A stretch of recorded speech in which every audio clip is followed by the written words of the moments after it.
एक दिन के सीबीआई और ईडी जो नरेंद्र मोदी अमित शाह को जेल में बिठा दूंगा मैं। विपक्ष वाले फायदा ले रहे हैं अब बीजेपी के। नहीं कोई बैठकें तो हुई नहीं ना इन लोगों की, ये तो खाली कहने वाली बात है कि बैठकें कर रहे हैं करके। लेकिन सरकार ने ऐसे जो रास्तों को रोक दिया है, ऐसे तो मेरे हिसाब से बॉर्डर पे भी नहीं रोका होगा जो अपना इंडिया। भाजपा हमेशा किसान विरोधी रही है। 700 किसानों ने साथ दे दी, उससे भी मोदी की सेटिस्फेक्शन नहीं है। अब आप देख लो, इस दौरान में कोई भी आंदोलन हो रहा है तो यही कहा जा रहा है कि ये पहले से प्रायोजित है। उनके ऊपर वो कितना अत्याचार कर रहे हैं ये कोई जानता ही नहीं है। अजीत पवार 70,000 करोड़ का घोटाला, मोदी जी बोलते चक्की।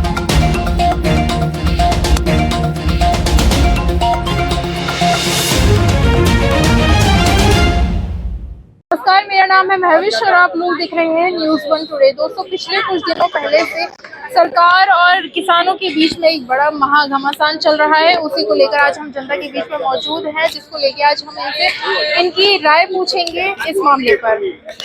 आपका नाम? मेरा नाम दिलीप राय है, मैं उत्तराखंड को बिलोंग करता हूँ। अच्छा, तो आपसे हम ये जानना चाहेंगे कि अभी फिलहाल में चल रहे किसान आंदोलन इसके लिए सरकार ने 17-18 महीने पहले अनाउंस किया था कि हम MSP लागू करेंगे करके, उसे अभी तक लागू नहीं किया गया। किसान परेशान हो गए इंतजार करते करते, इसलिए उन्होंने एक कदम उठाया कि अब हम MSP लेके छोड़ेंगे। और उसी वजह से वो लोग सब घर से निकल के आए हैं और हर जगह आ रहे हैं, दिल्ली के लिए आ रहे हैं और बहुत परेशान है। रास्ते में बहुत परेशान किया जा रहा है। हो सकता है शायद मान जाए सरकार, लेकिन जो हिसाब किताब लग रहा है उससे तो नहीं लगता कि MSP लागू करेगी हमारी सरकार। मोदी जी ने कहा था कि MSP की मैं गारंटी देता हूँ और मेरी गारंटी मतलब गारंटी पूरी होना। तो अब इतनी बैठकें हो चुकी हैं, उसमें भी कोई रिजल्ट निकल के नहीं आया, तो उस पर आप क्या कहना चाहिए? नहीं कोई बैठकें तो हुई नहीं ना इन लोगों की, ये तो खाली कहने वाली बात है कि बैठकें कर रहे हैं करके। 17-18 महीने से तो किसानों को रोक रखा है कि अभी करेंगे अब करेंगे करके, नहीं किया। इस वजह से MSP लागू नहीं हो रहा करके, इसी वजह से किसान आ रहे हैं। अब लागू शायद ही हो सकता है इलेक्शन आने वाला है, लागू कर दे सरकार। अब ये नहीं कह सकते कि क्या करेंगे करके, गवर्नमेंट तो बात ही नहीं कर रही है सर। तो बात तो अपनी आराम से भी रखी जा सकती है ना, इतना हिंसा करने की क्या जरूरत है? तो इंतजार करते करते थक गए तो क्या करेंगे। एक टाइम था कि उन्होंने कहा था 8 महीने में हम कमेटी बना लेंगे, उसके बाद हम आपको बता देंगे कि MSP हम लागू कर रहे हैं करके। अब वो 8 महीने के 18 महीने हो गए, अभी तक उन्होंने MSP लागू नहीं किया। तो इंतजार करने की भी तो एक हद होती है ना, कब तक इंतजार करेंगे। तो 13 में से जितनी उन्होंने मांगे की है, उसमें से उन्होंने 10 तो उन्होंने पूरी मान लिया है ना कि उन्होंने कि हम इस पे सोच विचार करेंगे। जो बाकी के 3 बचे हैं वो आपकी बात सही है। वो मेन जो है MSP की बात है ना, उस पर रेट तय हो जाना चाहिए कि भाई हमें इतना रेट मिलेगा हर साल। बात ही खत्म हो जाती कि गवर्नमेंट लेगी तो इस रेट पे लेगी, क्योंकि किसानों को तो सस्ते में बेचना पड़ता है मंडी में आके। और जब अनाज होता है तो एक साथ होता है और सब तो खरीदती नहीं है गवर्नमेंट। जो लोकल वाले खरीदते हैं वो पैसे नहीं देते, बहुत कम पैसे देते हैं, उस वजह से परेशान है सरकार से। तो वो यही चाह रही कि आप MSP लागू करिए, जो भी खरीदेगा वो MSP पे खरीदे, बस समझे। अच्छा, आपका क्या कहना है इस मुद्दे पर? मैं इस पे ये कहना चाहता हूँ कि सरकार को बड़ा दिल दिखाना चाहिए। जब किसान अगर दिल्ली आ रहे थे तो किसानों को आने देते।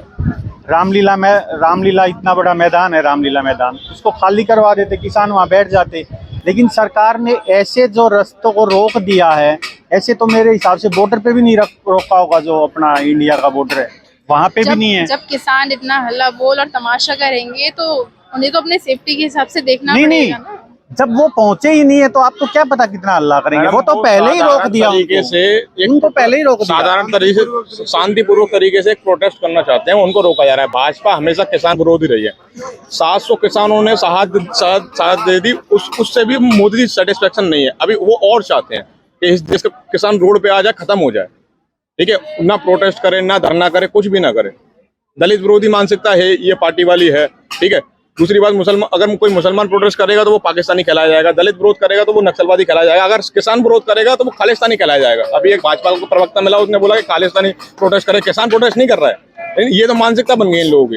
अगर शंकराचार्य बोलते हैं कि राम मंदिर पूरा नहीं बना तो शंकराचार्य पर उंगली उठा देते हैं, जो कि सबसे बड़े हिंदुओं में माने जाते हैं वो।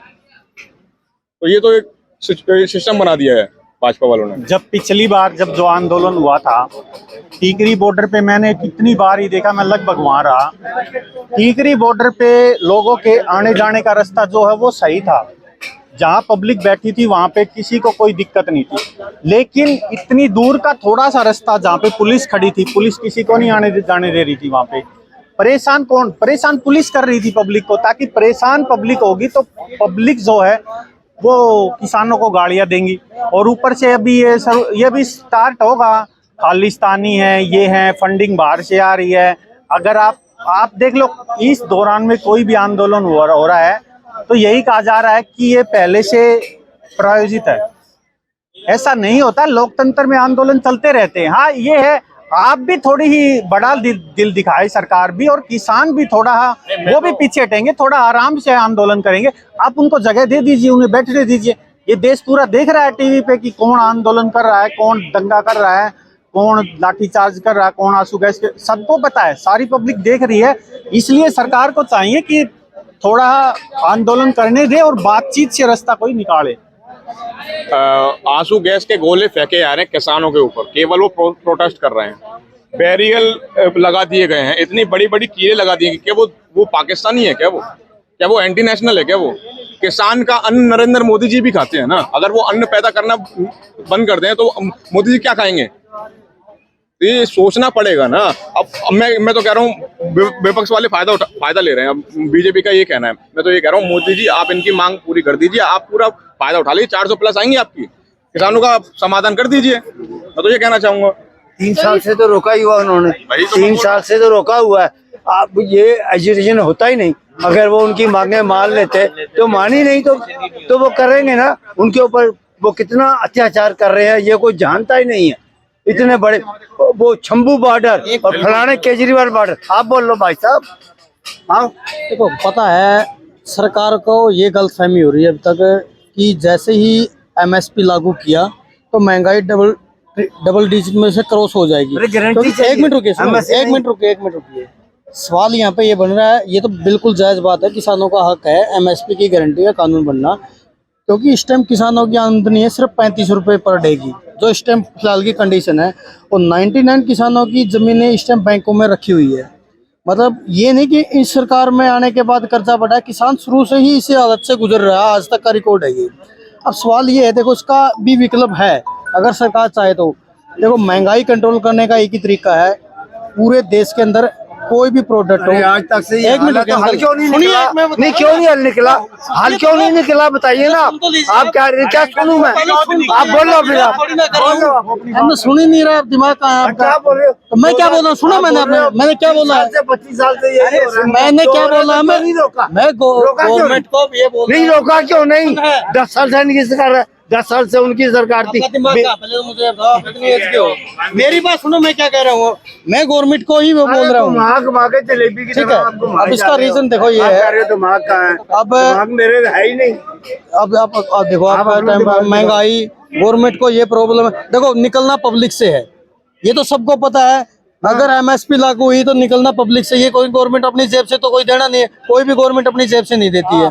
ठीक है, आज मान लीजिए एमएसपी लागू हो गया, किसी फसल के ऊपर 200 का रेट चला गया, 150 का चला गया। हमेशा जितने भी मैन्युफैक्चरर हैं वो हमेशा प्रॉफिट रख के ही प्रोडक्ट को सेल करते हैं। उसको कंट्रोल किया जा सकता है, उसका एक तरीका है कि पूरे इंडिया के अंदर मंडियों में भाव मिलता और रुक जाओ अंकल, मेरे को बोलने दो। भाव मिलता नहीं, तो रुको ना फिर। मंडियों में भाव नहीं मिलता। क्यों नहीं वो मिलता? क्या एमएसपी होने से कुछ नहीं होता, कुछ नहीं होता। गारंटी चाहिए इसके ऊपर, इसके ऊपर गारंटी चाहिए। वो मंडियों में वो क्या भाव देते हैं? 2200, फलाना 100, 2400, 2500। अरे यार करो ना। मैं इसका देखो, मैं बताता हूँ, इसका एक रीजन है, ये कंट्रोल हो सकती है अगर चाहे तो गवर्नमेंट भी। इसका एक ऑप्शन है, वो ऑप्शन ये है कि पूरे देश के अंदर एक प्रोडक्ट के ऊपर एक रेट लागू कर दीजिए। ठीक है, एक रेट लागू कर दीजिए, एक उत्पादन पूरे देश में। अब सपोज दैट वही रेट महाराष्ट्र का है, वही रेट हरियाणा का है। अब पब्लिक क्या करेगी? पब्लिक ये तो है नहीं कि दूर से लेने के लिए आएगी। पब्लिक को अगर प्रोडक्शन कॉस्ट, जो ट्रांसपोर्टेशन कॉस्ट है वो कम पड़ेगा ना, तो पब्लिक लागत मूल्य नहीं मिल रहा। रुक जाओ, लागत मूल्य आप कह रहे हो लागत मूल्य नहीं मिल रहा उनको। अगर प्याज और किसी फसलों को ले लो, लागत मूल्य नहीं मिल रहा उनको। तो मुझे भी पता है, मैं भी किसान हूँ, मुझे भी पता है। ठीक है, अब सवाल ये है कि इसका कंट्रोल करने का एक ही तरीका है। उसका तरीका ये है कि पूरे इंडिया के अंदर, अब हर स्टेट के अंदर को आपको पता है कहीं एमएसपी नहीं मिलता। कोलकाता में इस फसल कोलकाता में अंकल आप एक हम थोड़ी देर उधर चले जाओ, ठीक है, कोलकाता में अलग रेट है, ठीक है, हरियाणा के अंदर अलग रेट है, महाराष्ट्र के अंदर अलग रेट उस फसल का, उसी एक ही फसल का। अब रीजन ये है कि अगर पूरे ऑल ओवर इंडिया उस फसल का एक ही रेट रहेगा तो पब्लिक को भी आसानी होगी लेने के लिए। और दूसरी बात इसका एक तो जमाखोरी, एक कमीशन खोरी, ठीक है, वो भी खत्म हो जाएंगी। क्योंकि एक जो स्टॉकिस्ट करते हैं ना, जो अब स्टॉक कम होता है, देखो डिमांड और सप्लाई के ऊपर खेल होता है।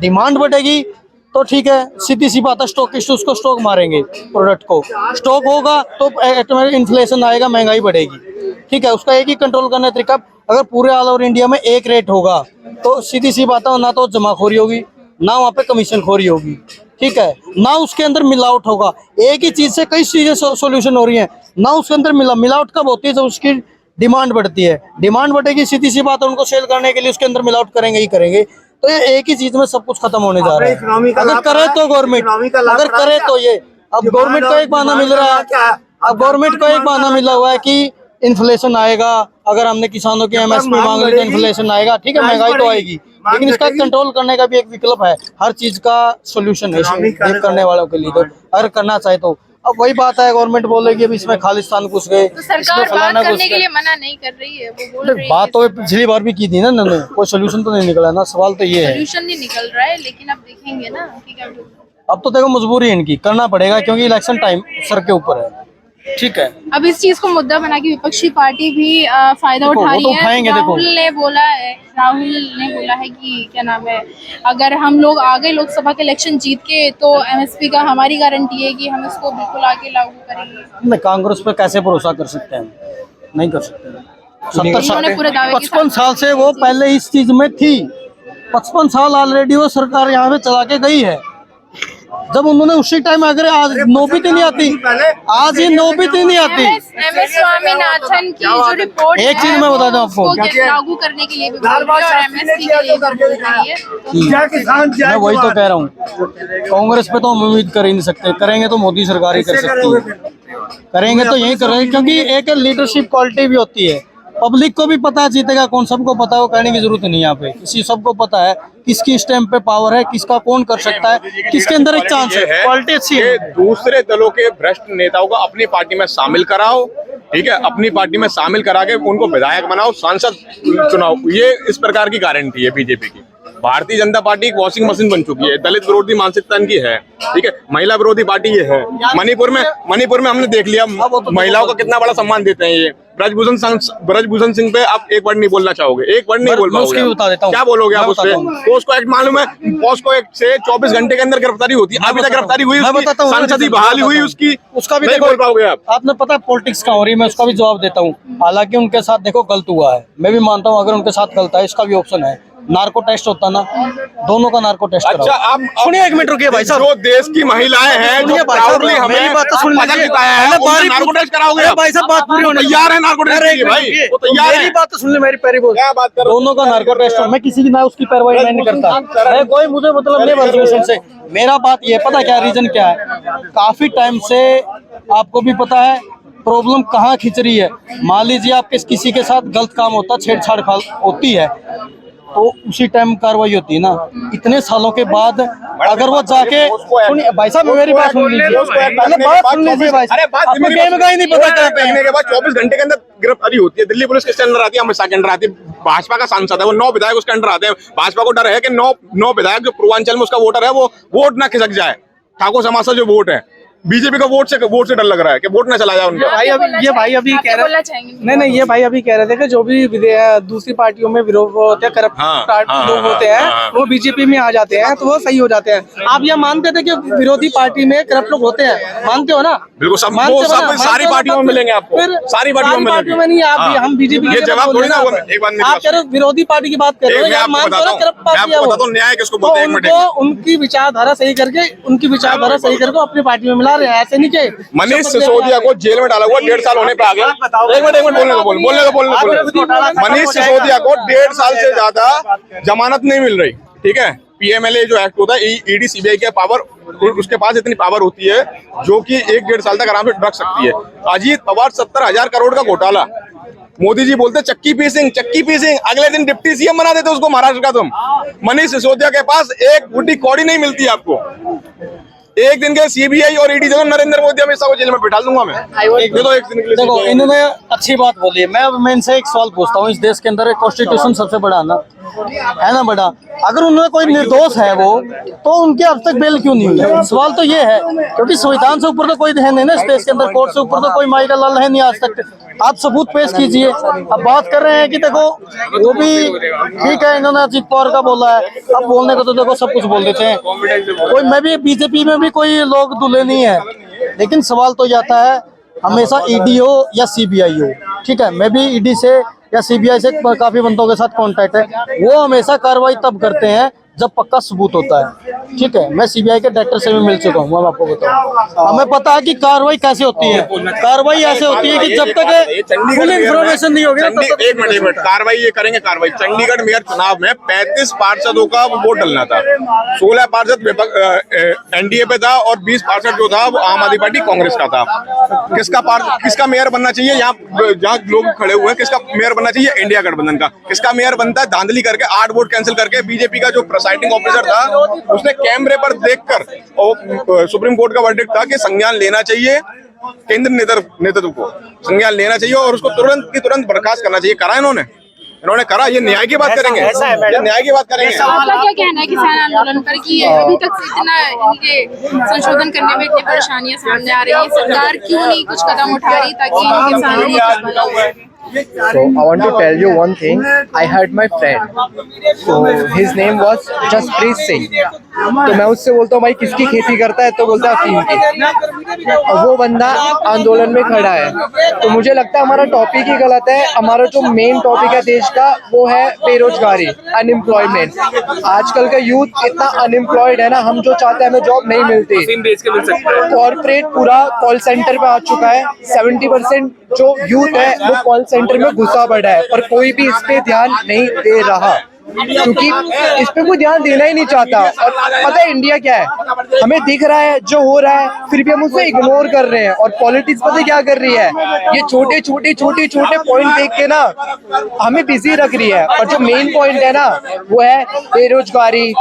और मेरे ख्याल से हमें इस पे ध्यान देना चाहिए और इस पे बात करनी चाहिए। ठीक है, आपका बहुत बहुत शुक्रिया।